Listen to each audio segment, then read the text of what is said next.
Counsel us. We need. Makovu ya mkasa wa mwaka wa 1998 yatapona lini? I feel so hurt. And Sorry. Manusura wanazidi kuumia hata zaidi ya jinsi walivyoumia wakati wa tukio.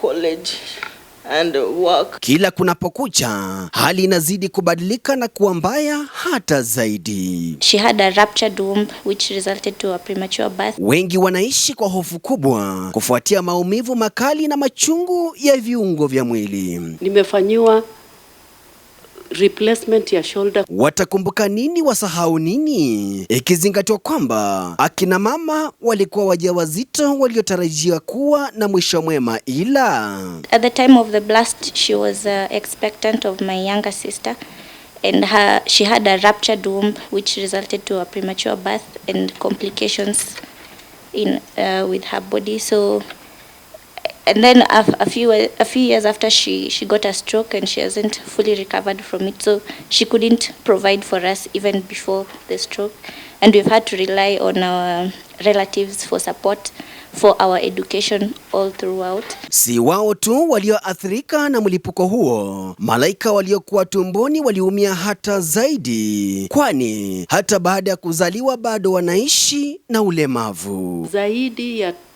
30 mothers wale walikuwa wana expect. Watoto hao wote wako na changamoto. Wengine wako na lungs issues, wengine wako na mental disorders, wengine wako na epilepsy, wengine wako na sound disorders. Yani unapata tu hata sauti kidogo anakuwa na uoga. Wengine wako na awalali, na kuna wengine survivors hata hawezi pita hiyo area. Hadi wakati huo hawezi pita hiyo area ya America Embassy. Je, simanzi hii itasikizwa na kusuluhishwa na nani? I've severely limited sight. Ipo siku kilio hiki kitafika mwisho kweli? Lying in bed, I was admitted. I tried to speak to the MD that particular time, and he couldn't listen to me. I spoke to the GM. She couldn't listen to me. She was the legal officer. She couldn't listen to my cries that I have bills. I'm not able to pay for my hospital. Can you please consider me? I go on working so that at least I can be able to treat myself. I can be able to take care of my 2 children. But they never listened. Akina mama zetu na wengine kwetu bibi wanapohadithia na kusimulia siku ya mkasa, machozi haya wakwishi. The Chief Manager, Property and Supplies Department, retirement on medical grounds. You are aware that you were seriously injured during the 7th August bomb blast disaster, and as a result of which you have been on regular treatment and have not been able to perform your duties optimally. It hurts me so much because I had worked hard to get a job at the bank, and that was my dream job. It was what was providing for my family. Ni wazazi ambao wameishi kusaidiwa na jamaa yao, na sasa wengi wamefika mwisho kwani mifuko yao haiwezi tena. The finances have gone almost zero. My children have become bankrupt because of paying medical bills. I go to the hospital nearly every month. I have been admitted more than 10 times since I left the bomb blast, since I left TSC. And with all that, the burden falls on my family. They are crying. Upweke umewafika wengi, wasijue utakapotoka msaada wao. The right eye doesn't close. I have seen several doctors and it is very expensive for me. I have a nerve problem.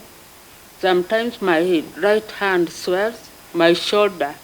I have treated it several times. So I have to see about 4 doctors every month. A dentist, neurosurgeon, orthopedic doctor because I injured my hand, my right shoulder, and at the same time I'm diabetic. So the medications are very expensive. Kilio chao ombi lao, simanzi na mafadhaiko yao vitasikizwa na serikali gani? Sorry, Madam Chair, I have to talk about this because I'm very emotional when it comes to think about other victims of bombings, you know, even include those who may have been affected in Lamu 2 days ago. So Madam CS, I think this is a high time we need to consolidate this issue once and for all. Because after Americans helped the victims for 3 years, the USID packed up their bags and left. Everyone fend for themselves and God for us all. Waziri wa Afya Susan Nakhumicha ana yepi kwa waathiriwa hawa? In the bill that we have put in place, we have critical illness, chronic illness and emergency fund. Madam Chair and Senators, we are launching UHC in October. These bills are already in Parliament for fast tracking. Because by the time we are launching, we do not want to launch, then when people go to facilities, these things are not in place. So we were working together with the Leader of Majority in Parliament, we are working together with my committee to ensure that these are fast tracked. And His Excellency the President has given a commitment. By the time we launch in October, these bills must have been passed. They must have gone through all the processes. And I have faith that they are going to be passed. So it will not be so long. By November, December, these things must be in place.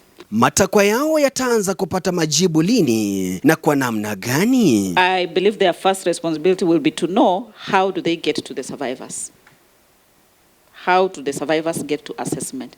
People don't have to come to Nairobi for assessment. We have facilities within the counties.